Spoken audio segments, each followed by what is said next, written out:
Welcome back to JP's Budget Collecting and another episode of the Indie Show. Tonight we're talking more Black Hammer. We're talking the Quantum Age, and I got my Black Hammer crew with me as usual tonight. We got Justin No Good Comics. What's going on? Yo, what's going on, JP? Thanks for having me back. I am pumped.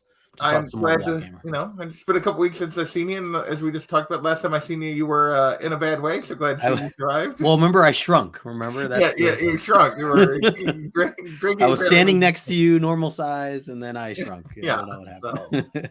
We got our man Daryl with your comics. What is going on? What's happening, fellas? It's been a minute. Yeah, been a few minutes, but we are back at it. And then we got this other guy. Oh, look at him. He's like, he's all sophisticated up here. Yeah, I get nothing like a little something to drink and an awesome indie comic book. Man. Guys got some candles in the background. Yeah, they're all over there. Yeah, scented. It's aromatherapy, my man. It's real. Nice. I like it. So yes, we are talking the Quantum Age, which is just another one of the side stories of Black Hammer. I don't even know how to describe these sometimes, like how they fit in. They're just kind of the far future, I guess, a little bit of this particular of what we've been talking about Black Hammer wise.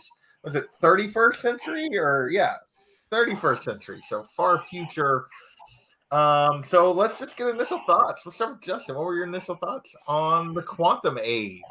Yeah, so I happen to love this little series here. I felt like there were a ton of moments where, like at the end, I was just like, "Oh, what? Yes, yeah, let's go! Like more of that!" Like things I wasn't expecting, and characters that showed up at a much later date, and basically at the end of every issue was some sort of like big bomb that I was just like very excited for.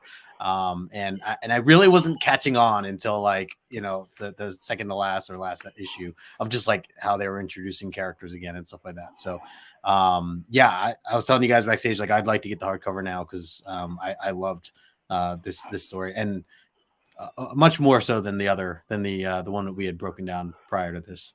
But there's a lot more. It's very different. So hard to compare, but definitely a very different time period and very different styles. Yeah, totally. All right, Daryl, what about you, man? What did you think of this? I will second Justin. I liked this one quite a bit, especially compared to the 45 book. I was even as I was coming down to set up to talk to you guys, I was telling my wife I'm looking forward to talking about this one. I was like, the last one was kind of meh, and this one I was like kind of excited to discuss. Yep. All right. Wine connoisseur, what did you think of this? Pinky up. I like all. I mean, I can find joy in all of these in different ways, in different amounts, but certainly I really just enjoy this entire universe, whether we're off in the far future or long ago in the past or somewhere in the middle. I think it's just such a fun, rich universe, and it may just be the nostalgia hound in me, or it may just be my love for the history of comic books or what have you, but like there's always those things seeped into the book, and I think this one in particular has a ton, but I just love all of that. And then you throw on top of that these characters, and I really do like. I mean, there's some great character moments going on here that I just love for certain of our characters we'll get into. So those are the moments that get you on the emotion side, whereas all that other stuff is all the thinking side. Yep. Okay. Well, I guess I'm going to be the dissenting opinion. There's parts of this I really, really enjoyed, and I definitely enjoyed it more than 45. And I don't dislike it, but I found aspects of it a little incoherent.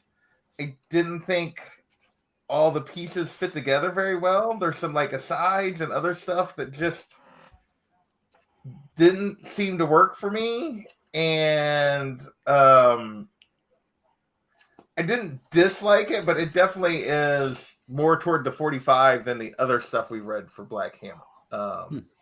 So it'll be interesting. Maybe you guys can convince me I'm wrong, that I'm missing something. But like for me, and I got all the Legion of Superheroes and all of that kind of stuff, like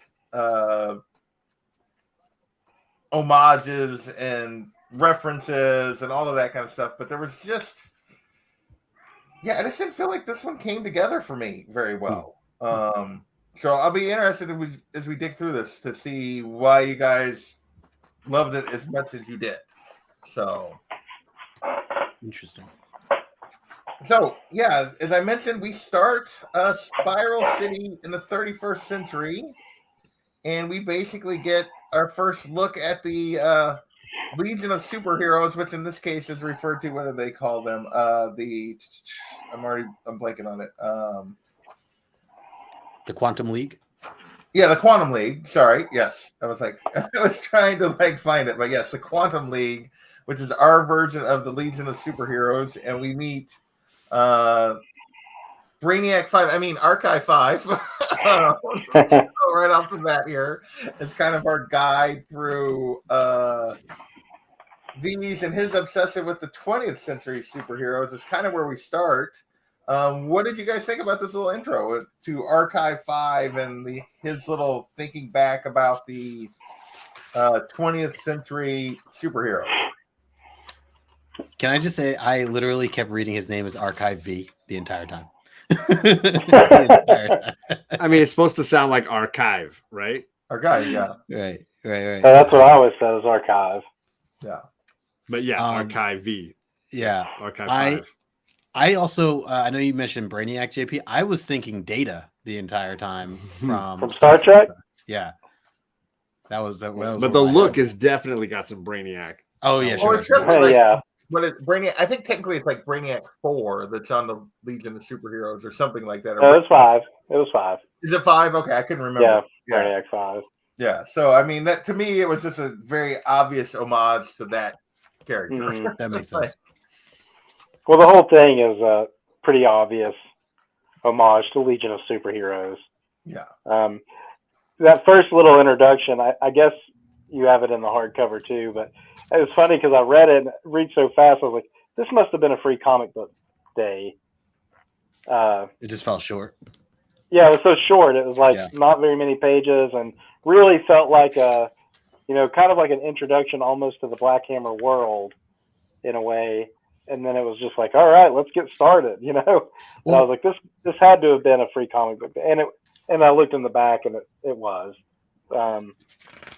So, it's like for something like that as an intro, I thought it was fine, but it didn't really knock my socks off yet. Right. So I feel like I freaking loved it.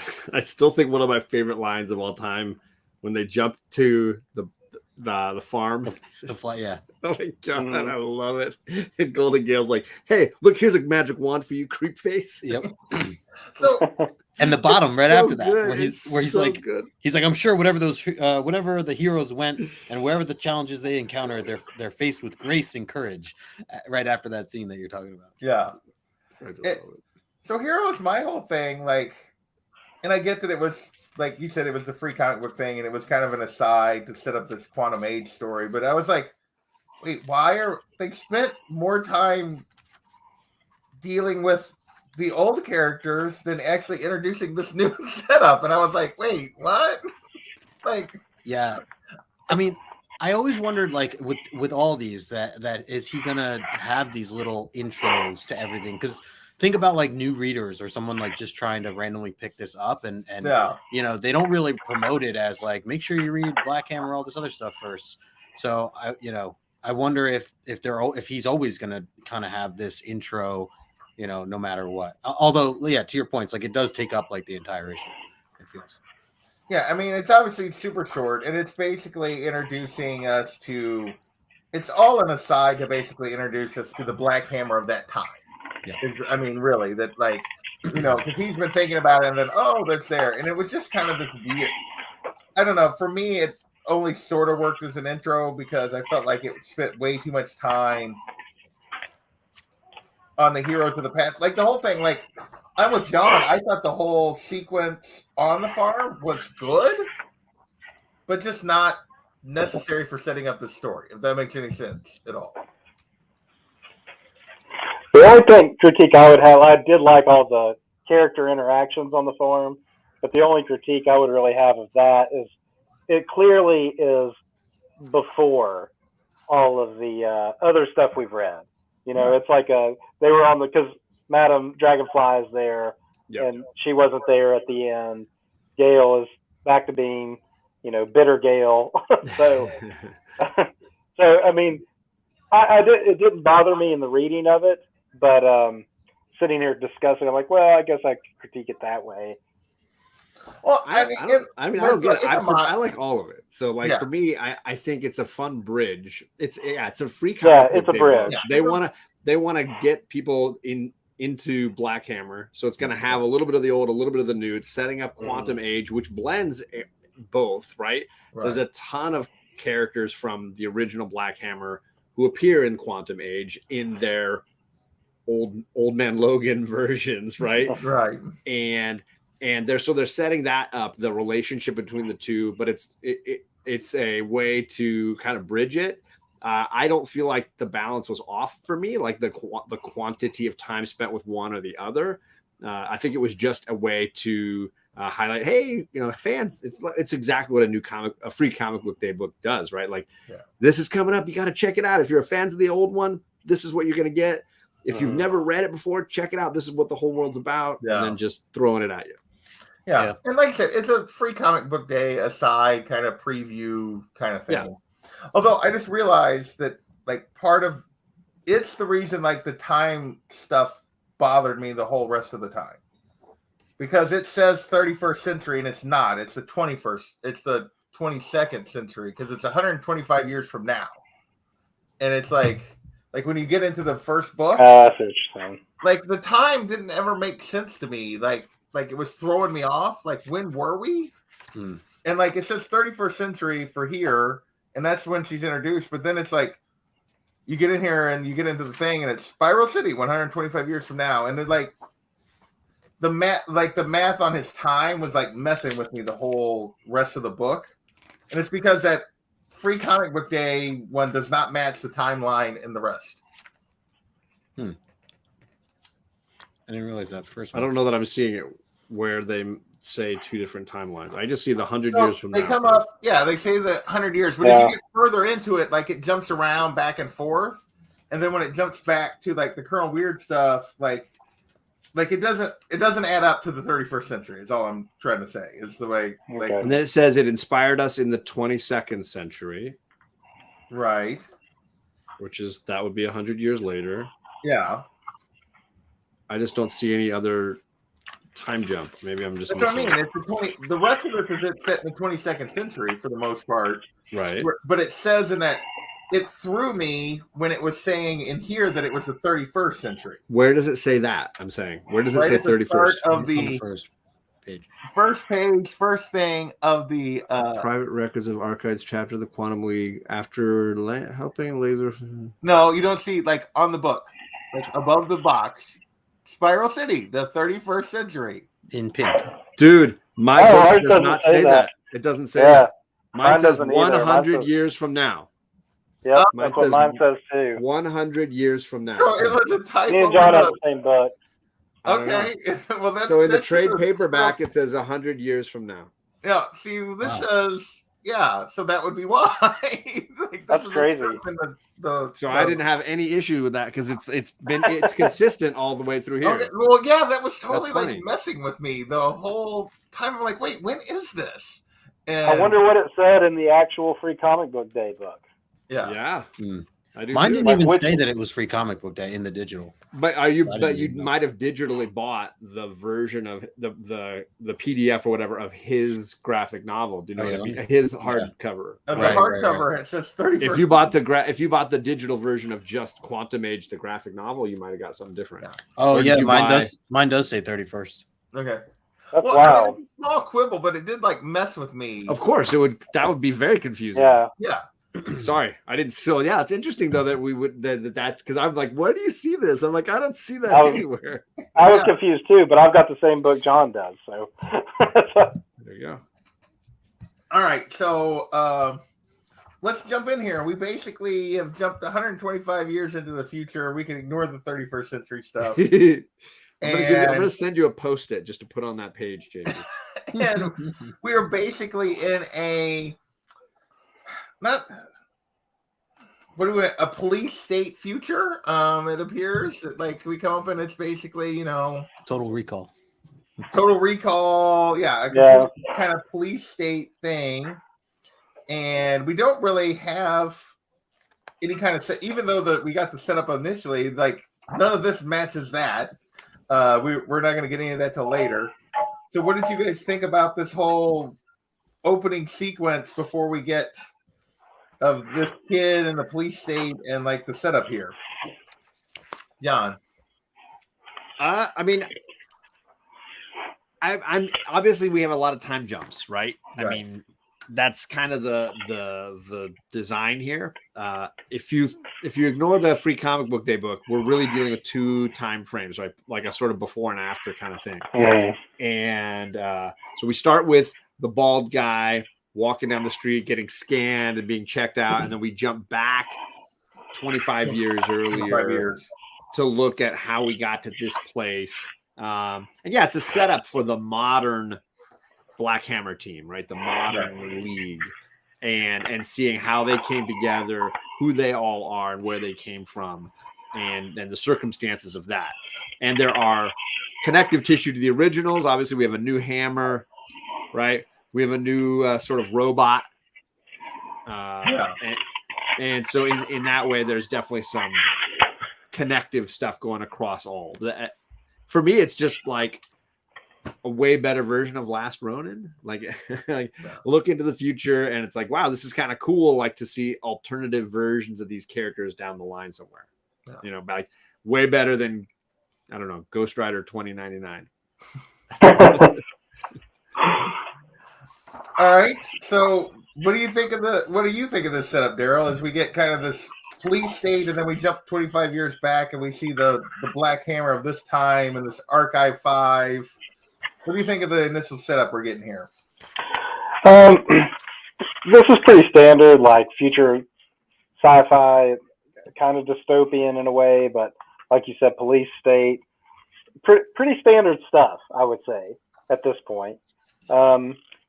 During the time jump back to the 25 years earlier, you do start to be like, okay, how did we get from this to the police state?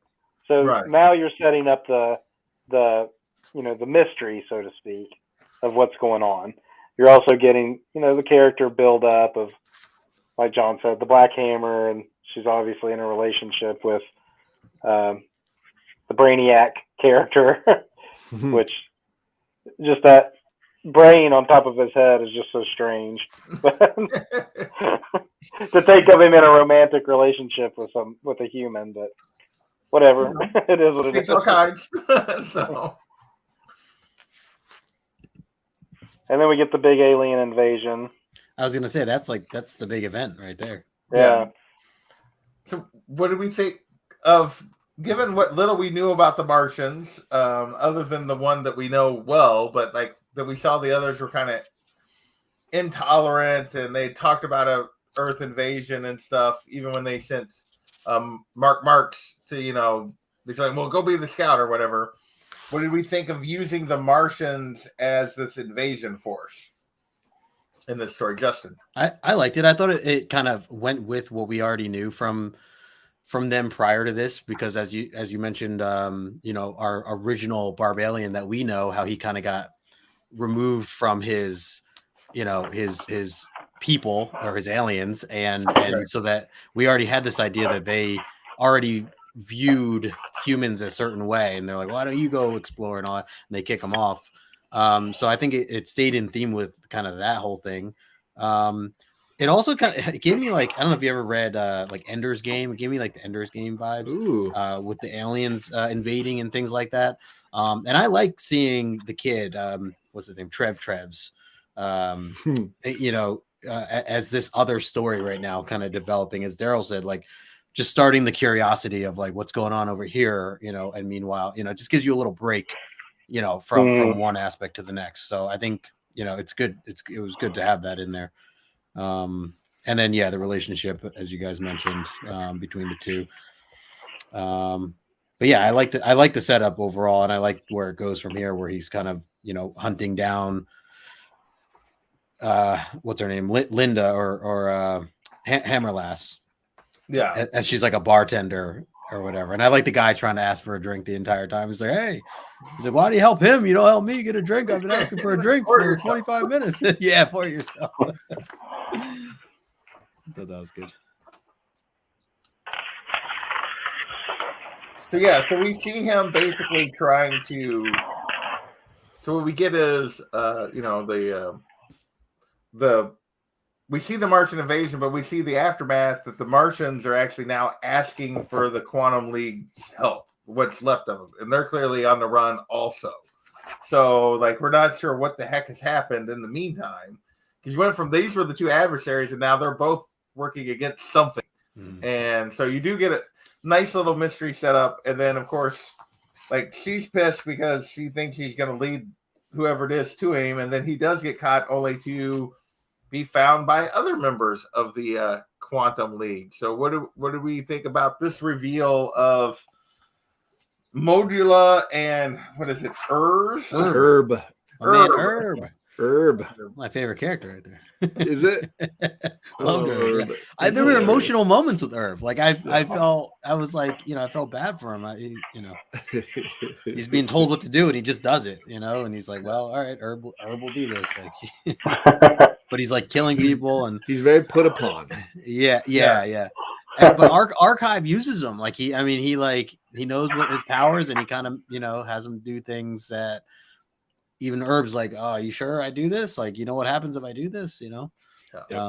But I liked Herb. No. Who doesn't like a floating armadillo with superpowers? Right. Yeah. But by the way, the girl Gina, or what's her name? Modula. Modula. That was her teen name, Gina. Yeah. She when I saw her character, I thought of, I was getting all sorts of vibes of different universe type stories, and I thought of Saga because I feel like there was, I can't remember now, I haven't read Saga in a while, but I just feel like there's a character that looks like her almost. There's the floating ghost with her entrails hanging out. Oh, that's true. I remember that character. Yeah, I forgot about. Yeah, I don't know. I got vibes of Mantis from the Guardians of the Galaxy. Yeah, a little bit of Mantis vibe. But her powers aren't quite the same. No, but the idea that she's like, the little horn coming out, and then of course she smokes just like Gale. Like her attitude is very Gale-esque. Yeah.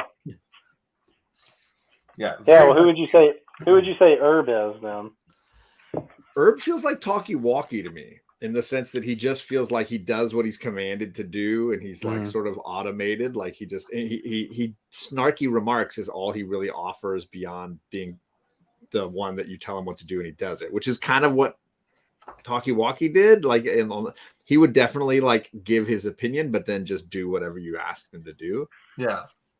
So I got a talkie-walkie vibe from the armadillo. On this note that you're kind of saying how some of these characters remind you of the earlier characters of the same series. I also felt that the formula to this storytelling was similar to the original Black Hammer 2, mainly pointing out the whole event that we were just like kind of talking about. The whole thing is surrounded by this one event. A lot of things were pulled from it. Flashbacks go into it. So it seems like his, this is just Jeff doing Jeff things and that formula, kind of reusing it, but it works. Yeah, just Jeff being Jeff. Yeah. So the other thing we get a lot of in the second chapter is we get the backstory of our Martian and what's happened to the Martians post their invasion, and that they're basically being hunted and just massacred en masse. And we get we start getting some of his story intermixed with him meeting Herb and Modula. And you mean Barbalatine? Barbalatine, yes. Barbalatine. And it's interesting because Mark Marks was an outcast, and yet he has a toy, and he has like now he's seen, which is popularized. odd when you think about, he's seen as a hero now. Yeah. When he disappeared, and yet the Martians still kind of invaded, and like it's just this very odd juxtaposition that. But they talk about that not all the Martians were down for the invasion, that it was Right. that it was a subgroup that did it, and so. But what did you think about his story and his growing up and his little his Barbalian, his hero, and his little Barbalian action figure? Love it. I think it fits well with the Martian planet, the concept that they are constantly ostracizing different groups within their culture. They seem to be a very, I guess, strict cult in some ways, right? Where they really demand obedience in different ways, and those who rebel or are different in some way or another often ostracized. Right. And that's where Trav is fitting in, just like that's where Barbalian fit in, and we're seeing how that is so harmful to their culture because they keep sort of being stuck in this cycle. Right. Yeah, and you see where he's coming from and why he's wanting to like find people to help because they thought they'd found safety, they got hunted, he escaped, most of his people have been slaughtered at this point. He's basically down to the last one, and he's looking for help to get revenge on them. And I love the whole sequence where he's meeting with Herb and Modula, and then they get found. My favorite sequence, like my favorite Herb thing, is they're talking. And it's like, can she still do it? Herb does not know. It's been a long time since either of us faced battle, but Herb seriously doubts it. She's like, the communicator's still on you. Yeah, she hears it. Herb's gonna eat his words. Is what he's been doing, Yeah. There's definitely some Guardians of the Galaxy vibes going on with this group versus the other group had more maybe of a Justice League vibe. Yeah. This group seems to be a lot more screw ups, which is it's charming. Like there's a charming quality to that. They're the entitled generation. I mean, you could argue. I don't know how entitled they are. She's pretty rough, but yeah. I like how we got to see her powers at the end there, and her take on all these ships or whatever. I thought that was pretty cool. Yeah, we get to see her powers, but the other thing we get is, we get the reveal of who this president we've been hearing so much about, and that he was once one of them. That it is Graviton or Gravitas. Sorry, Gravitas. And that they're asking him to try to help them kill him. And so what did you guys think of that particular reveal, Justin? Well, I remember thinking at first, like, questioning, like, well, who is that? Even just seeing him at first, I was like, are we supposed to like really know him? Is it the character that? And I'm, as I'm realizing, I'm like, oh, that's a character we really haven't met yet, or whatever. Yeah. Well, I think you see him in the. If you see him. You see him, but you don't get like a lot of background on him. Yeah, just you're like not really introduced to him. Right. You get his name and in a sentence or whatever. But that's where I was questioning. Comic book day, I don't think you get his name even at all. Yeah. Oh, maybe not. You're right. Yeah. Oh, yeah, maybe not. Yeah. Well, I'm saying, yeah. So we don't really know anything about him. So at first, I was kind of like, oh, that's weird. Like, why are they like showing this guy making it a big deal, but it's not a big deal because we don't know. But obviously, you go into the next issue, and that's this whole kind of flashback, or not not this next issue. I realized. I was gonna say the next issue. It's the issue one I love after the most. Mm-hmm. Yeah, same. And this is what I like too. These breaks, like it really like shifts gears like completely, and you learn. I mean, which is what he's been doing with all these characters ever since we started reading Black Hammer. Right? Is like I like where he would take an issue and just really just learned about that one character. Like they get their own issue almost. So this next one coming up, you get that with Archive. Yeah, you get Archive. Go ahead. I was just gonna say, I didn't think in this moment that it did have a lot of weight to it, right? To this reveal of this character, because like Justin said, we're like, oh, okay, you've told us it's somebody we've know nothing about, Yeah. But I mean, I think the biggest thing is like kill the president, So anytime you hear of something like that, it's like you're gonna. Yeah. There's some weight behind that, but you're like, who's the president? He's this guy on this card. I guess he was a member I don't know. I guess Right. Yeah. he's an old friend that's turned bad or whatever. So like it wasn't like a oh wow moment, but again there's a flow that you still had like a sense of like, oh, the story's going. I see there's history there, even though I don't quite understand it. Yep.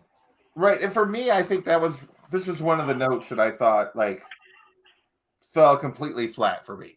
Like, it's because you get this whole thing, well, of he's like, well, why does Modula have a picture of the president? And it's like, oh, they were lovers. And it's like, okay. And then it's like, it's this guy we don't know.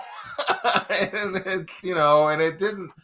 And I felt like the reveal of his face and everything was like they built to it. And it's like, there's supposed to be some value there, but we don't know anything about Gravitas at this point. And I don't think his face is the reveal. I think the reveal is the next page when our hero is like, I got to kill that guy. Like, that guy's got to die. And we're like, oh, damn. Because that's what they saved to that last dun-dun moment. Yeah, yeah. But for me, it's like, I don't know. It just felt like, at this point, he's just this like random villain. I don't feel like they're trying to build this up, and it didn't. The whole moment just was like, okay, yeah, we've already talked about this, but he had to die. I don't know. This was just a part that for me did not work very well. Yeah, I think that if I were reading this like 1 month at a time, it definitely would have. I might have like lost a little interest, along the month passing. And so anyone that's reading this, I would say I think it reads much better in trade format, which I feel like a lot of Jeff Lemire stuff reads better in trade in general. But to be able to like pick not right back up, but at least within the hour that you're reading the whole thing, you get the whole idea of things. But yeah, I see where you're coming from, JP.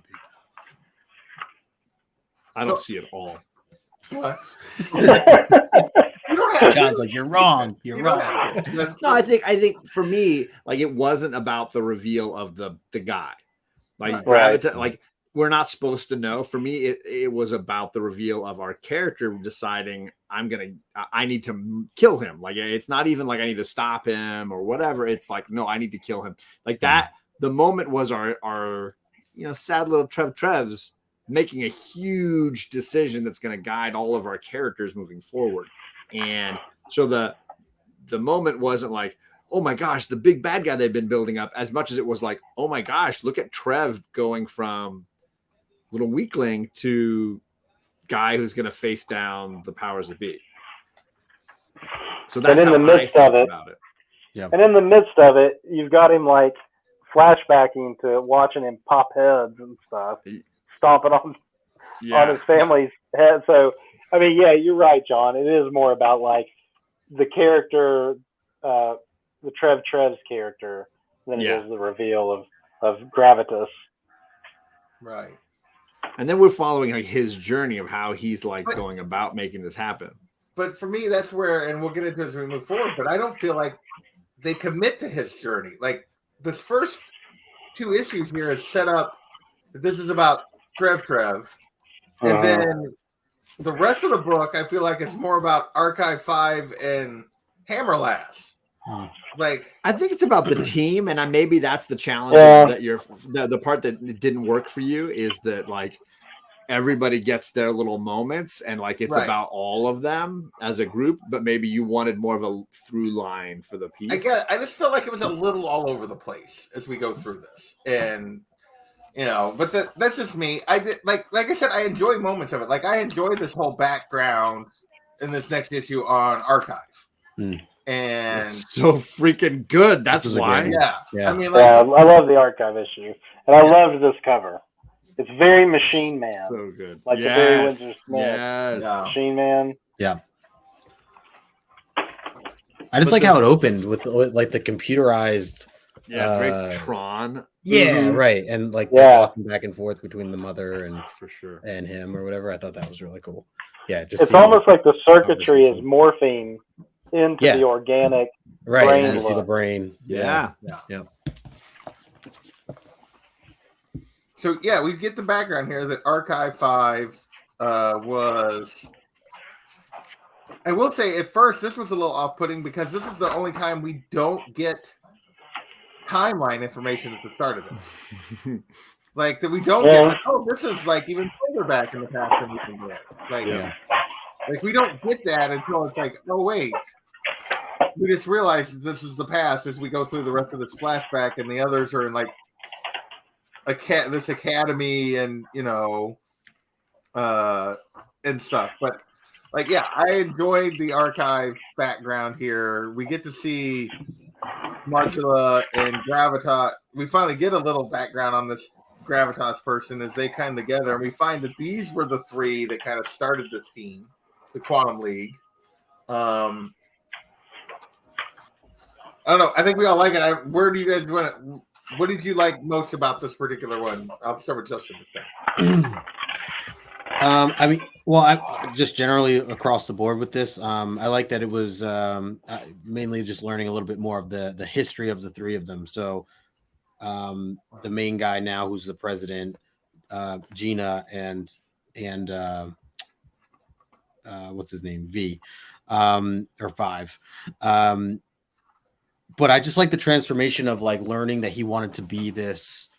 He wanted to feel human and go through all this, and Mother was like questioning and asking him like, well, why, what, explain yourself, and he just wanted to be able to experience all the different emotions and all this different stuff, which really again just sets up his character so much as to why he does everything and kind of why he did everything, and even like falling in love the way he did and everything else.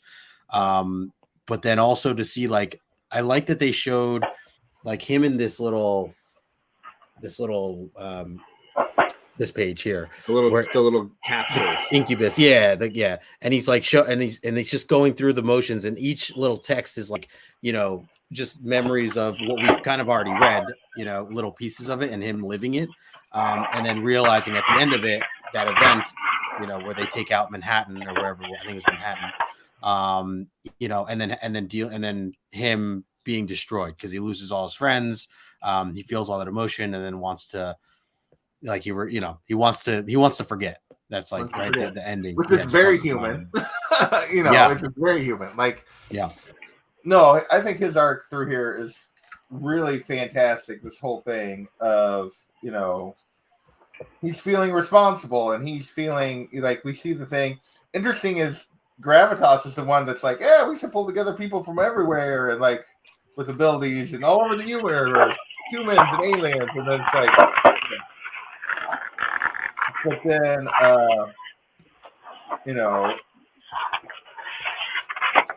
but yeah, we can see Archive is just like destroyed because he made a choice to stop the battle, to win the battle the only way he thought he could, and he can't live. He didn't want to live with the consequences of what he did. Right. Daryl, Getting a lot of noise from Daryl. When you flip the pages, you're close to the mic, so it just we keep hearing the pages flip. Oh, sorry, I'm trying to keep it back. I like this.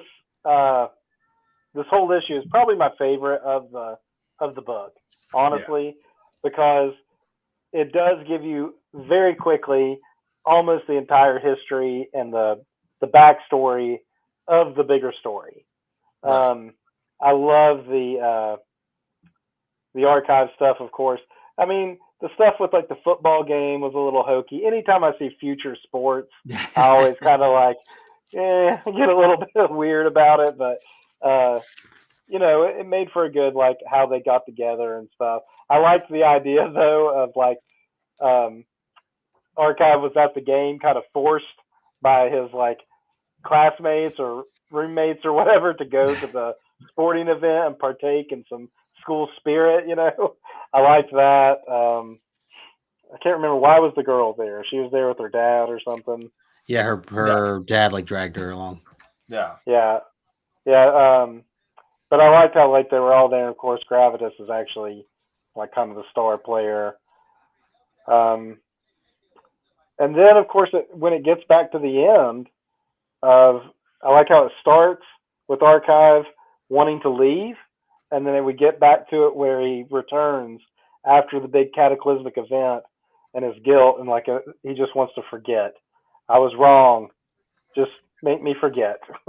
Yep. I'll return to you and make me forget. And that was awesome. And the reveal at the end of this issue is it has weight. So Yeah. good. This one has weight. And I do think, though, the funny thing I think about the whole archive and his return is that, like, he sort of just gives up, which you have to feel like has a lot of weight toward why they're in this situation. Because Archive was clearly kind of the leader, the voice of, and his choice causing him to walk away clearly, like, opens the door for what happens. Although they don't really go into that, but it's clear just from the storytelling thing. But yeah, now this one does have weight, and I do like. I will say, you like Herb. I think Modula is just really well like handled here. This whole sequence where she's talking to Mother, and she's like, "Yeah, we know who you are. Cut the crap. We know who you are." And yes, this reveal does have weight for sure. Did any of you guys see that coming, or was that? Because I didn't. I mean, that I was completely like, oh, like it didn't even cross my mind.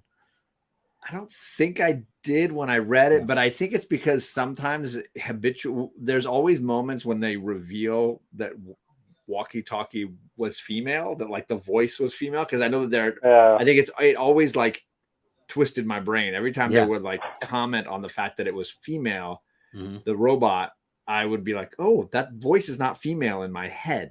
Right. Yeah. Robot voice in my head. So this reveal plays on that, right? The idea that you're assuming, oh, it's a female, whatever. So Walkie Talkie's male, it wouldn't be Walkie Talkie. And then when it's revealed, you're like, oh yeah, I forgot. Walkie Talkie's a female. Oops. Yeah. I think when I was flipping through the book, I saw this page, but I'd forgotten as I was like reading it. So when I got to it, I was like, oh. And of course, like you actually put the story together, and it just made so much sense that was the page that I was like, oh, this book is good. This one's good. For me, I didn't necessarily see it coming, but part of that was because other than the Free Comic Book Day, like we hadn't seen any of those characters. Like they hadn't been pulled in yet. We've seen a new version of Black Hammer, but we don't know the connection there, and we hadn't seen any of the other characters. So I wasn't necessarily expecting to, as we go forward, we'll touch base with them a lot, but I wasn't expecting to like touch base with some of those characters. So for me, it was kind of I did not see that coming. And also because I don't think of, like they mention it multiple times, but I just like it's robot. I don't think of it as being female and being mother, like. Because I was giving that robot a very different voice than the one I get, like the intelligence of Mother. I was giving a very different voice in my head than I was giving Talkie Walkie or Walkie. Yeah, Talkie Walkie. Yeah. So it also kind of made me, or I guess, appreciate the beginning now more, like knowing that we did get a little bit more glimpse of our old characters that we know and love. Yeah. Knowing that this kind of. It does have more to do with them, especially as you said, JP, moving forward, these last couple issues, like it's very much heavily on them. So, So, I mean, the reason I love this issue is one of the conversations I always used to have with my students was the idea that as they matured and as my daughters have gotten to become teenagers, that there's this balance that happens that's very human between individuality and conformity, right? The days when you're like, I really just want to fit in today. I don't want to be a standout. And those days when you're like, I really just want to be unique. I just want to be me. Yeah. And you watch Archive go through this, right? The desire to be unique, but that also to be comforted by being part of something, a team, a family, a community, whatever, right? Yeah. We balance as living beings these two desires because they can coexist at the same time inside of us. Yeah. The desire to be unique and also part of a whole. And I think it's beautifully rendered here. It reminds me of the scene in Untouchables when Al Capone kills the guy at the table and he's like, baseball. Yeah. At the plate, you're the individual. You're trying to do individual achievement, but in the field, you're part of a team and you got to play together, right? Yeah. And I think it's incredibly human and it's beautiful to see it done with robots, but it's like beautifully human, this idea of balancing this and the tragedy of failure, making you feel like you're the only one failing, instead of understanding that makes you more of a community member than any other thing that you're doing. Right?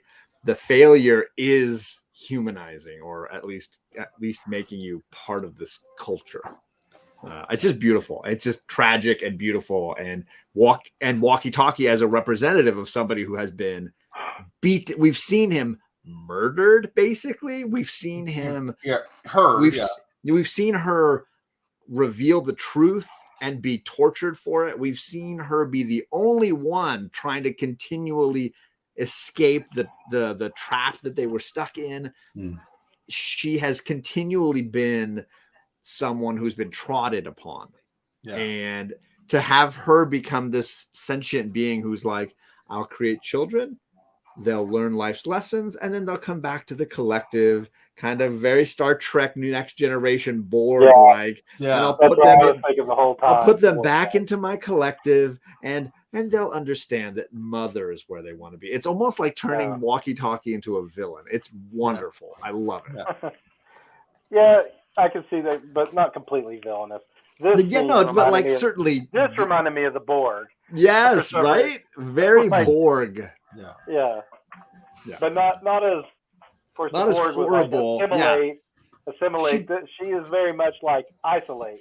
Yes, she wants to keep her babies close to home, yet also have them experience the world. And then, no, it's okay. They make that choice. Yes, it's a helicopter parent parable. My only question is, why did she get so big? She had to rebuild her body a couple times, and she just made herself where they couldn't tear it up.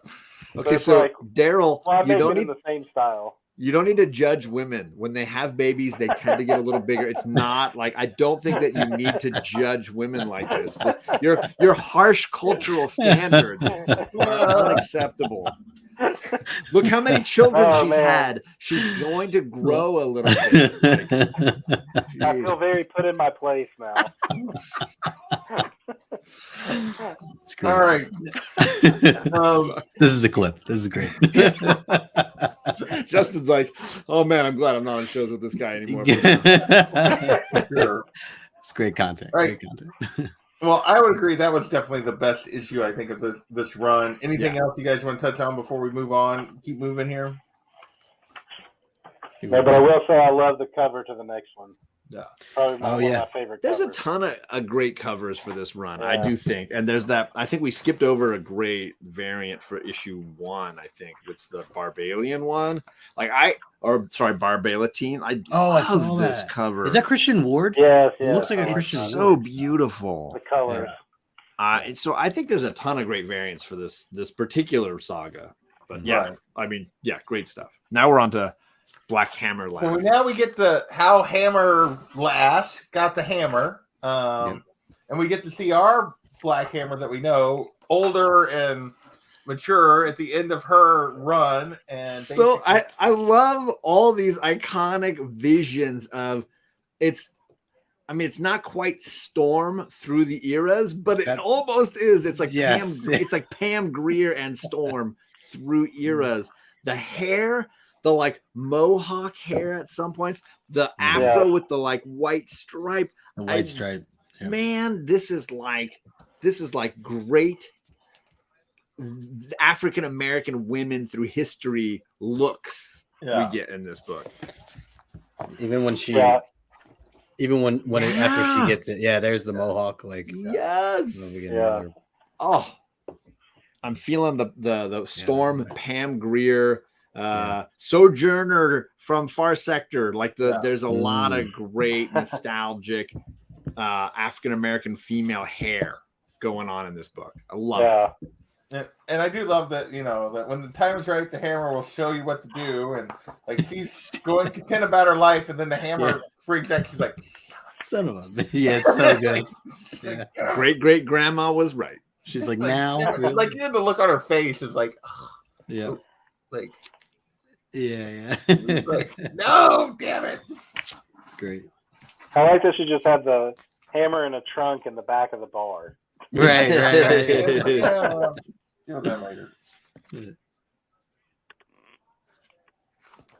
One thing too I liked about when we get back to Talkie Walkie, if you'll notice like the lines around her head, this is the first time I thought about it, that head inside is like always like kind of turning real quick, like almost spinning like a pewter pistons. Going, it's kind of the vibe I got from it. I got like a green Cylon vibe from it. You know that like the red line that goes back and forth on a Battlestar Galactica. If anybody's a fan, I always thought it was like an old school microphone, like a classic microphone. Look how we all have brought something to that, like the visual, even though there's no sound or movement, right? That is implied. It's all done in art. But we've all brought something to it. That's cool. Yeah. And you get her reunion with Archive, right? Yeah. Because she sees that he's now become part of the collective again. Mm-hmm. Yeah, so she basically, I love that panel. You know, goes and I was intervenes just and looking kind at of that pulls too. him, you know. Well, she doesn't try to pull. She tries to pull him out, but he doesn't. Like, she can't get to him at this point. And so they go looking for a villain of the Quantum League. And they go to the end of time, and we get another reveal.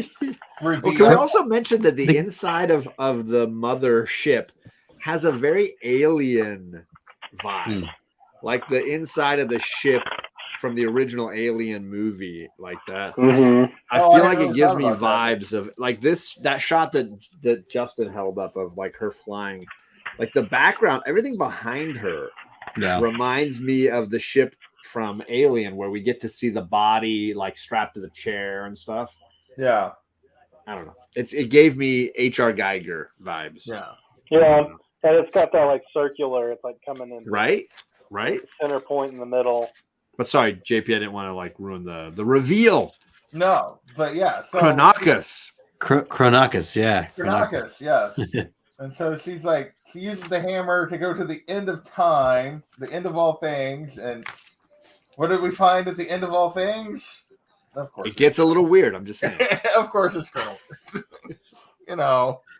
Yep. And my book has like the instant next page is like that amazing. Oh, Yeah, it's so it's the same here. Good. So that this reminded me of like the newer Star Wars, like Luke Skywalker. Yes. You know, right? Yeah. Like it totally was this old man with the hood, especially. Yeah, you expected him to grab her hammer and just throw it away. Yeah. And he's like hiding, and you know, yeah, totally reminded me of it. I'm so glad Justin had the exact same reaction reading this. So Yeah, I like that reveal too. It wasn't. I mean, and I love Colonel Weird. I've expressed that when we've talked about other ones. The Talkie Walkie was the reveal that really made me go, "Whoa!" For some reason, this felt like, okay, yeah, that makes sense. It would be him. Yeah. At the end of I mean, time. once we Once you got Talkie Talkie. Walkie, Right. and then they were talking about like this, maybe he's a villain, maybe he's not. I'm like, it's like that one I knew before we ever got there. Like, Yeah. like as soon as they started talking about this Kronos person, and I'm like, time and seeing, But for me, this is when like that Talkie Walkie book it felt like we had reached the top of the roller coaster, and now it was just the fun ride on the way down, where it's like, hey, there's Colonel Weird. Hey, there's that person. Hey, this is so much. And you're like zipping through the ride, and it's just all a roller coaster. For me. Yep. See, I don't know that I needed Colonel Weird. Like, oh, I needed a Colonel Weird, and I needed the next one as well. The next one's just as good for me. I'm like, yes, all of it, all of it. See, but this is where like I was just starting to like get an attachment to these new characters. Sure. And then we derail and we go back to Colonel Weird and Madam Dragon. Like, how do you explain the derail for you? Because for me, it feels like it's just like now we're just grabbing great stuff. I thought it was like into one the mix. Yeah, I thought it was bringing it all together. I didn't feel that. I felt like, because I feel like as you go through this, like, and we'll get there, but like the new characters are kind of going down their path to try to fix it, and then like Colonel Weird is like, well, I'm gonna go do this, and he basically like decides, well, your solution's not going to work. We're going to do this instead. And like he and Dragonfly, who we'll see later in the book, because we're gonna get there. Like they basically come up with a completely different, like, and like just co-opt the whole story, and it goes through them instead of going through. They don't deal with. I mean, I'm giving away the whole ending here, but they don't deal with Gravitas. They just avoid again. They just like Colonel Weird and Dragonfly just like we'll go to our hidden safe space again. And like for me, I was like, that just left the whole thing just left me flat. Like that was the solution, that it took them to get the solution, that they took them up, like all of it just did not, like from here on it peaked really good. Like I was in through Archive, and then from this moment on for me it started like dropping off. Like I didn't like this part of the roller coaster. I guess you guys did, but I thought it was just kind of like, oh, this is where we're going. Yeah. I mean, I was just pumped to see everybody. Yeah. Yeah. I'm with John though. This was definitely like the wee going down. For me, it's the redemption of Weird and Dragonfly, because Weird and Dragonfly were the cause of everything in the original volume. They crafted the trap. They forced everyone to live in it in the hope of making them happy, because it was the only way to defeat the end of times in their era. Right. And that was a colossal failure. Right. And this is their chance together to say, okay, the big fight doesn't work. This is what we've learned from this.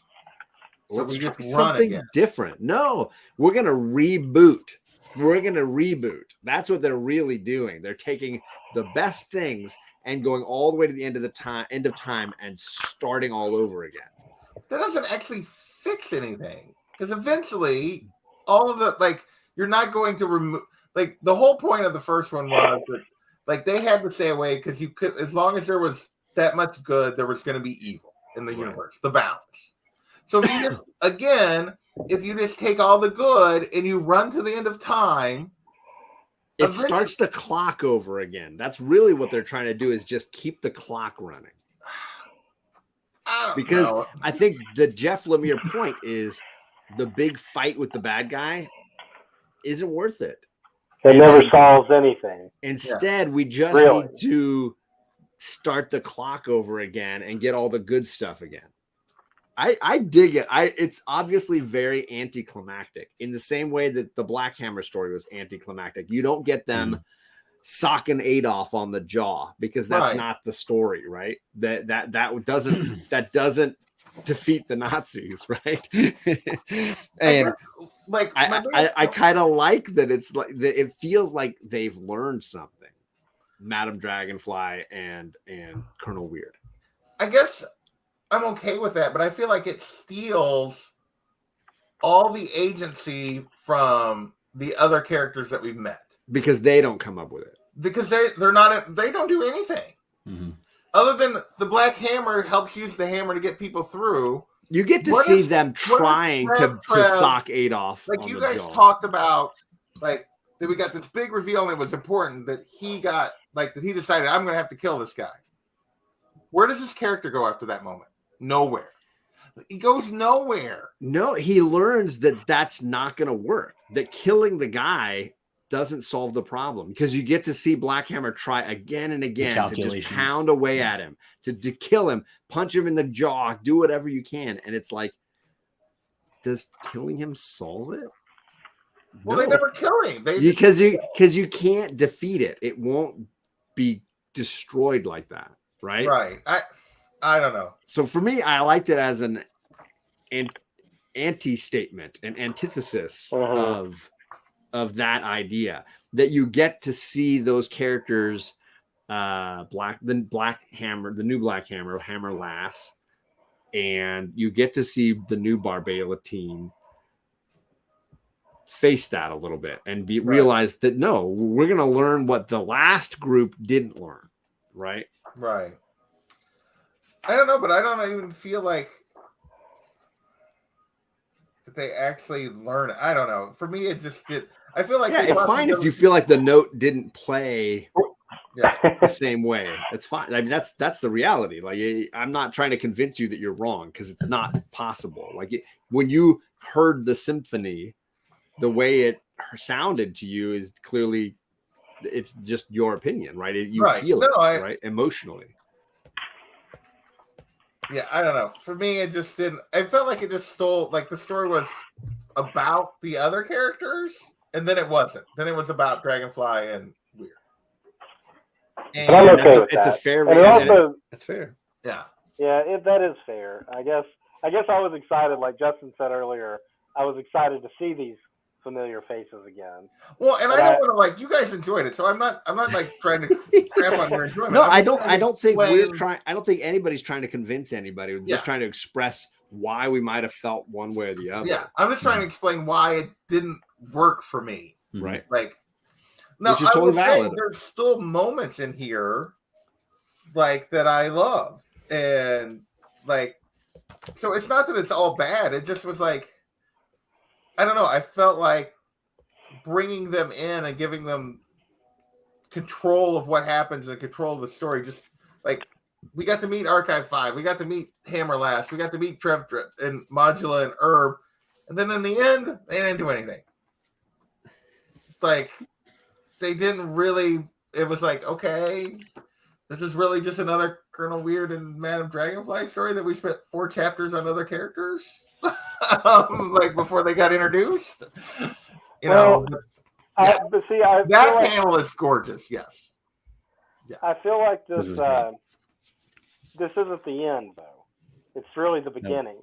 Yes. Right. So, You could go anywhere. well, first I want to backtrack and say I enjoyed Colonel Weird's little journey through time, trying to find peace, starting at the beginning of time, finding other little places. I like when he was watching the asteroid come to Earth, yep, right there, and say, Yeah. I could just stand here and this could be it, Mm-hmm. but I'm a coward, Yeah. and I don't. I love that, you know, in the inner monologue there of Colonel Weird through the whole thing. I loved his reunion with Talkie. Yeah. I you know, like and their interaction was just so good because it's like she was in love with him, you know, and he Yeah. always like, you're a robot. I love you, but you're a robot, so it's like I can only love you in a certain way, you know. And so like their interaction was just great. I mean, that whole sequence of Colonel and walkie-talkie speaking, it's amazing. Where it's clearly like a father and daughter talking, right? You have Colonel Weird trying to apologize. He said, "What we did was unspeakable. I don't ever want to hurt you again." And then the computer saying, "The probability of that happening is nil. I've removed myself from the affairs of man. I will never be hurt again." Which is said with such like teenage defiance, right? Yeah. It's like it's said with such pain. It's so clearly a machine in pain. And I built my own family, one that will never leave me. Like there's this like angst, this teen angst there. And then Colonel Weird being like, just like has all the wisdom, yet clearly not a lot of the knowledge. It's just a beautiful back and forth between the two of them. And at the same time, you have, go ahead. Hammerlash and Archive and their romantic moment. Back Yep. together. So for me, That was good too. I felt like it balanced well. The new and the old characters. The beginning was a ton of the new characters. The end was a ton of the old characters. But it all for me, everybody got their moments. You're talking about a huge cast of characters. Yeah. And Covers a lot. for me, I felt like it balanced well. The flavors Mhm. never overpowered one another. At the beginning, I wanted more of the older characters. Later, I might have wanted a little more of the newer characters. But for me, it was like a constant ebb and flow of where the story was going. Right. Mhm. And I will say, like, the Colonel Weird story, like, it's this weird thing. I enjoyed it. I enjoyed his travel through time. I enjoyed his reunion with Talkie. I enjoyed all of that. The whole just didn't come together for me. Like, if that makes any sense, like the Totally. parts I enjoyed, the whole I didn't. And I get the Mhm. idea of the Deus Ex Machina element that you've been kind of hammering on, or at least like trying to mention this idea that if the heroes are this new team, they need to solve the problem. Yeah. And these other characters coming in and solving it feels a little bit like God in the Machine, right? A little bit like the writers solving the problem for the heroes versus the heroes solving it for themselves. And I can see a tiny smidgen of that. But for me, it's more about the heroes from the last story solving it finally, or at least finally Mhm. finding a solution to the anti-God, right? Finally finding a Which- solution. Mhm. Which kind of gets into that what you're saying, John, in the next issue. After this, the end of this issue has its big reveal. But before we get to that, I love when Colonel Weird takes off too. They finally get Archive back, and he's like, "All right, I gotta go," and they're like, "What?" He's just like, "I hope to see you again." he's just gone. Colonel But then, Weird of course, Yeah. doing his thing. you get the Yeah. big reveal of Madam Butterfly. Madam Butterfly. Yeah. Butterfly at this I point. dig it. I dig Yeah. it. Yep. Now that I And like. She's got her own like unspeaking Swamp Thing guy. Swamp Thing. Yeah. Yep. That's what I was That's thinking. the guy. All she he had says is before. Herm. Yeah, I love Herm. it. Well, It's not just like- that- She had that relationship with that guy in the past. Yeah. So- she's made another one basically. Yeah, she's made a new another one. model. Yep. And she's got her pretty new shack. And you get to see Colonel Weird like, I just don't care. And he's like, bam, blasts the whole thing. And she instantly, the next panel is just her screeching in her old form, Yeah. right? The facade is gone because she hasn't learned the lesson yet. She still would rather create a fantasy and live in it than be faced with her failures and the challenges of a real life. Right. And Colonel Weird, now the one thing he has learned is he's like, the fantasy holds nothing to him. Yeah, it he's didn't like, work last time. It's Get not rid gonna of it. work this All of time. it's gone. It's still, he says it's still the House of Horrors with a fresh coat of paint. Yeah. Yeah. Yeah, Oh, yeah. What did they call it? The House of. The Cabin of That's Horrors. Cabin of Horrors. No, but they No, had a he calls it name. The Cabin of Splendor. Splendor. Yeah. Splendor. Yeah. Yeah. Cabin of Cabin Splendor. of And then Splendor. he's like, We're, no, yeah, we're going to retire to my Cabin of Splendor. Yeah. Yep. Yeah. Just changed it all around. And it's like got a nice little porch swing and Yeah. plants by the front door. Yep. And they could have made a big deal out of that. Now, I will say, like, the only thing I didn't like about this was you did have this big reveal of her being now Madam Butterfly. Yeah. And then it's only like 3 pages in. Yeah. You're It's like, gone. oh, that was all fake. Yeah. You know? So it was kind of a bait and switch in a way. I mean, it was Totally. enjoyable. I kind of felt like that was Right. probably the case anyway, but yeah. Especially when we got the Cabin of Splendor. I'm like, yeah, no, that's not real. Yeah, I think that was the tip off of like, this isn't exactly what it seems. Because this is the real juice, right? This is the moment Yes, with yes. them sitting on the porch and him Yeah, basically love this. saying to her, how long do we have to punish ourselves? They were the villains of the first 2 or 4 or 6 story arcs, whatever. And they had good intentions, but they did it horrible things. And now they're clearly both suffering and punishing themselves as a result. And maybe this is my part of my issue with this is I don't think they were the villains of the first story arc. Ooh, okay, then Like who is the villain? I would of the love group, to launch like, into this. well, the only villain is the anti-god. See, Now, did I they think make you're mistakes. the anti. Okay, go ahead. Sorry. Did they make mistakes? Yes. Did they come from like a villain? Were they trying to do evil things? Were they trying to like hurt the people? No, they weren't villains. They were people that made mistakes. And to me, like, so for me, like, their redemption is less necessary than what it comes up here, because it feels like the whole arc shifts from this future story to we're going to redeem these 2 characters. And for me, they didn't need redemption in this sort of way. Like, did they go back? They were trying to find a solution to an impossible problem at the time. They did the best they could. They hurt the people they cared about and then they tried to fix it at the end of the other story. I didn't need further redemption for them. All right, I'm gonna let them answer when I'm done here, but I'm gonna say this: I sometimes use the term villain interchangeably with antagonist, and perhaps I meant antagonist more than villain, Yeah. because the truth is the anti-god I view as a MacGuffin. Yeah. in Oh, that yeah, original. absolutely. He is not necessary except as just something to push the plot forward. Right. The antagonist villains for me are the ones stopping our heroes from what they want. And the heroes are Barbalian, Gale, and Slam. So and they here's the- can't get what they want because Weird and Dragonfly are intentionally setting up barriers. Every time our heroes feel like they figured it out, Dragonfly moves the goalposts a little bit on them, pushes things back a little bit, resets the clock, changes people's memories, reboots the algorithm. So they are clearly the villains in the sense that they are the ones perpetrating the crime repeatedly and keeping the heroes at bay. And in that way, they do need to answer for that crime. They do need to answer for that folly because they continued to perpetrate it, knowing it wasn't working, knowing it was never going to fully work, right? At different points, they even imply it has to end. Like this can't go on. Like they know it's not going to work, but they continue to perpetrate it. And in that way, for me, I want them to answer for that. So here's my thing. In a way, I almost disagree with you. Gale and Barbalian and Abe, and their greed to have like basically Dragonfly and Weird are trying to do this bigger for the greater good. And the others are being very, to a certain degree, unknowingly, are being very selfish. Right. So in some ways, to me, they're just as much of an antagonist. Ooh, I love this. Yeah, this is great.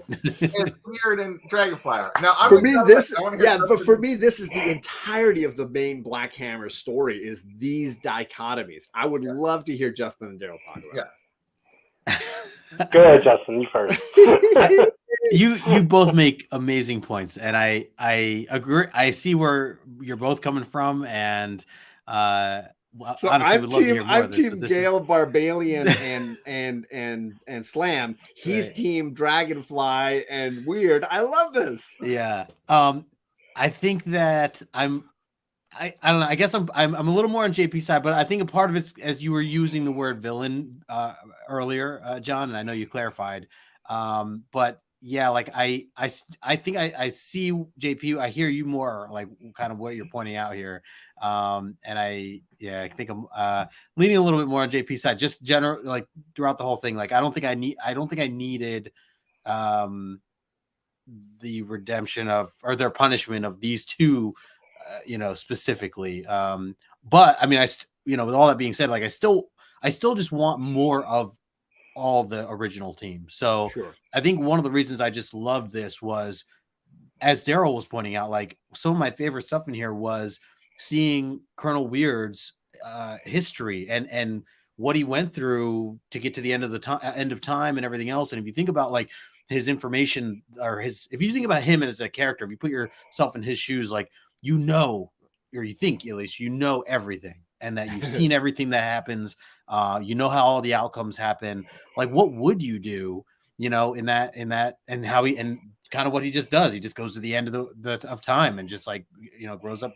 He detaches himself from anything and everything else. And so I just love aspects like that. I loved getting more insight of him there. And then I guess same thing here. We're like seeing Madame Butterfly or Dragonfly, and just kind of seeing where she's at right now with everything, and how they both just want to do good still. Like they want to like whatever they can salvage to do good. Like I'm cool. I like that. But I think a lot of it is just because I just want more of whatever. I'll take whatever, of any of those characters.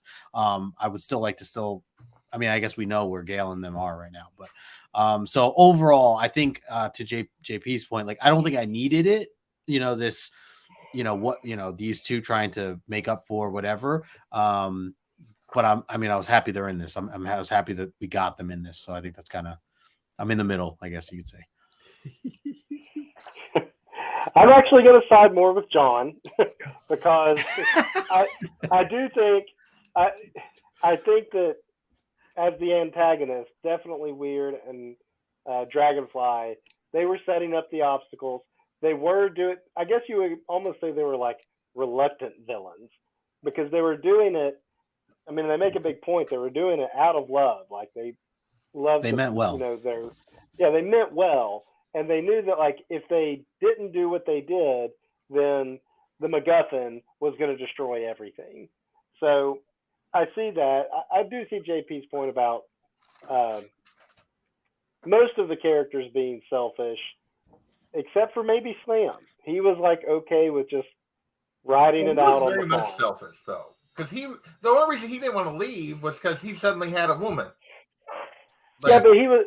But even before that, like, because when we first meet him, he was like talking to her at the diner, but they weren't like an item yet, as if I recall correctly. yeah. So it's like, and they'd been there for a while, and he seemed content. But he was older. I mean, I guess you could say that that was being selfish too. He was older and content with retirement, whereas the other ones, He didn't less want so. change. He didn't want any change. Yeah. Yeah. He was like, "This is just it. This is fine. We're Well, he was good on ready the for farm." retirement anyway. Like when we get Exactly. Yeah, and I guess like to me, there's nobody in that original story that deserves punishment for the role that they play. Like it doesn't mean that they're like if you want to say they're more the antagonists, like I can see the balance there. To me, the fact that we meet them and they're still punishing themselves at this stage, like they shouldn't be. Like, and that comes back to just people not being able to forgive themselves or whatever. And again, like that works. It just doesn't work for me like as part of this other story. Like to me, like the two halves of this don't fit. And that's okay. I mean, it's like I'm glad that John loves it. And like I said, there's some fantastic moments in here. Just as an overall, it just comes up a little short for me. So we are way past the hour. And I don't want to keep you guys much later. So any other key things you guys want to make sure we touch on before we get out of here? Justin, we'll let you and Daryl talk before John and I derail things. I just wanted to add for like this last issue here. I do still like that we got action out of it and that we got to see the outcomes or the different outcomes that we're kind of playing through. And we didn't know, as the reader, we didn't know yet. We just thought this was happening. So we got the plan. The plan happened, and it ended up not working. But then it flashes to the team sitting there. And they didn't go through with it yet. And it's him, it's archived, just like, okay, no, like, wait, I thought I had a backup plan. No, wait, that didn't work either. Like, and he's calculating all these things. Made me think of Doctor Strange in Endgame or before that, and he's like calculating all the different possibilities. So I like that we got the action there. And then obviously it played out the way it played out and having a different kind of a reset as the two showed up at the end. But other than that, yeah, I mean, I like how it ends, and I like that it opens up the possibility to more storytelling. They really could do whatever, or Jeff could do whatever with this. I mean, he could start a next, Quantum Age or whatever, and move forward with it. And who knows what characters we have? Maybe we have some of the old, some of the new, and then we get others. Yeah, and JP, I hear you on we got these new characters and you wanted almost like you wanted more of these new characters. And I think I was more just okay. Like I was excited for these new characters, but I think once the old characters came in, I was just so excited for these older characters to come back. And as old, like John said, old Logan, type of storytelling. I was just so fired up with that. So I think that's a big reason why I enjoyed it as much as I did. Okay. Daryl, anything else you want to make sure you touch on here? Yeah, I'll second I like the, multiple scenarios like Doctor Strange and Infinity War going through it. But the end to me felt more like the beginning. I feel like the story doesn't end here. Right. I don't know if there's another book that picks up where this one left off, but it definitely felt like this is almost book one of the next chapter. It could and the be. fact that there's these couple of older characters there is kind of like the connective tissue that was missing from Black Hammer 45. I felt like this had that, and that's what made it feel more exciting and relevant. to the overall series than the other book we last talked about. Mhm. I will say though, for me, and maybe this is just because, and I don't know exactly the timing. Obviously, this is at this stage in this particular volume or whatever, and I know there's other storylines, but it's like he's resetting the universe. It's like, why are we already resetting the universe, kind of thing, like from that perspective. But which I guess because that's what comics do. Yeah, so, yeah. but, I mean, it's yeah. kind of meta, which there's a lot of meta in Black Hammer altogether, Oh, yeah. where, you know, Colonel Weird's already visited the, like, what was that world that had the riders with their heads in the clouds. Oh yeah.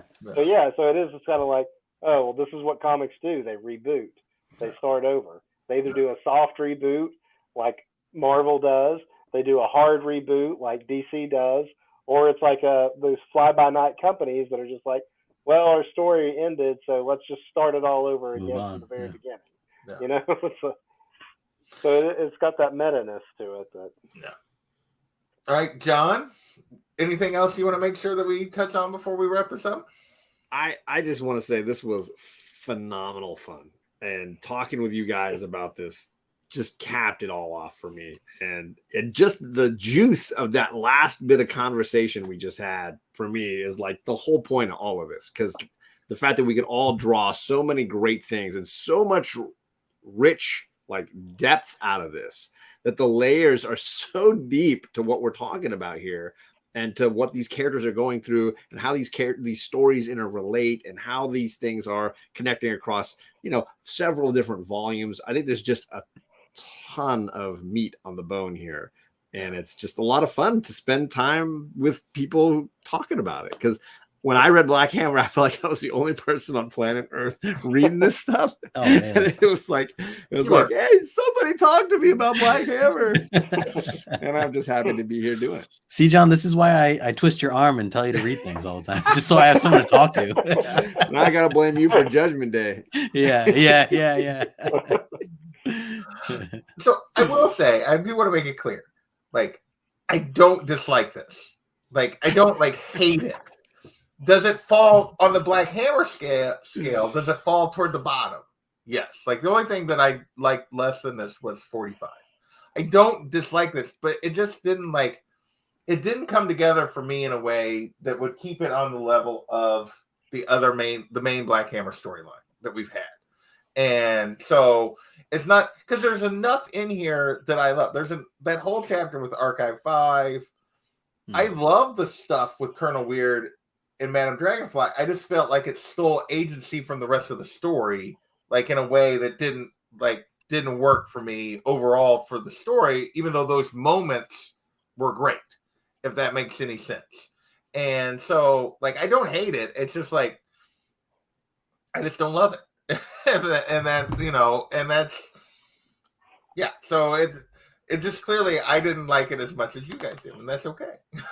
So we will definitely be back, hopefully soon, and we're gonna get more Colonel Weird, because the next thing for me to read is Colonel Weird Cosmagog.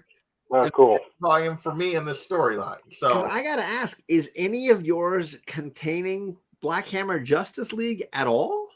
I don't think they can. I think I'm going to have to buy that as a separate trade. Okay, because I'm curious, because that one usually goes next or right before Quantum Age. It's usually right in there. Okay, well, it's not collected in any of the hardcovers. My guess is because of the rights with DC and stuff. So there is a trade of it, but it's not in any of the collected editions. Okay. So I just would have to get that trade, which we can do. So then yours goes Cosmagog and then Skulldigger? No, it goes Cosmagog, Barbalian Red Planet, and then the next hardcover, which I don't have yet. Gotcha. Okay. Well, so are we doing that, or are we doing Justice League? It's either Cosmagog or Justice League then. Okay. Yeah.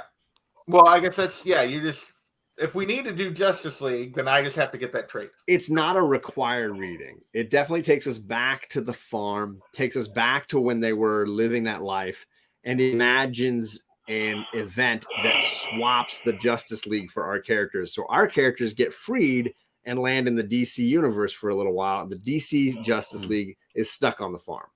Oh, and okay. what does that mean for these that's characters? interesting. So it's like it's not a what if, it's just a So- hey, by the way, this happened. Yeah. So is there a time that we actually need to read that? No, because it doesn't necessarily overlap. Now, I know Lemire has said eventually that that's going to be important, but that it is not in the context of anything else I've read pivotal. Okay. So it doesn't matter if we read that next or if we wait and read that later. So I would say, because I already have this one, let's start with Cosmic God. And then Yeah. when I make the next Fair order, enough. Fair enough. Is that I is will- that technically volume 4, JP? Is that does it say, or what volume does it say on that book? World Oh, of 3? A World of 3. Okay. So this is World of 3, which is the 5th one, I guess, because there's just Black Hammer 1 and 2, and then there's World of 1, 2, 3, and now there's a 4 out also, which I don't have yet, but Oh, okay. which has Skulldigger and something else in it, which I don't remember. Yeah. But- Okay. Cool. Wow.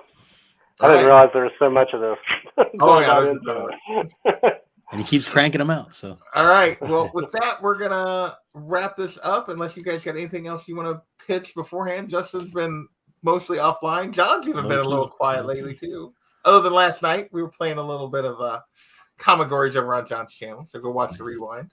And yeah, so with that, we will get out of here. Later, everybody. peace.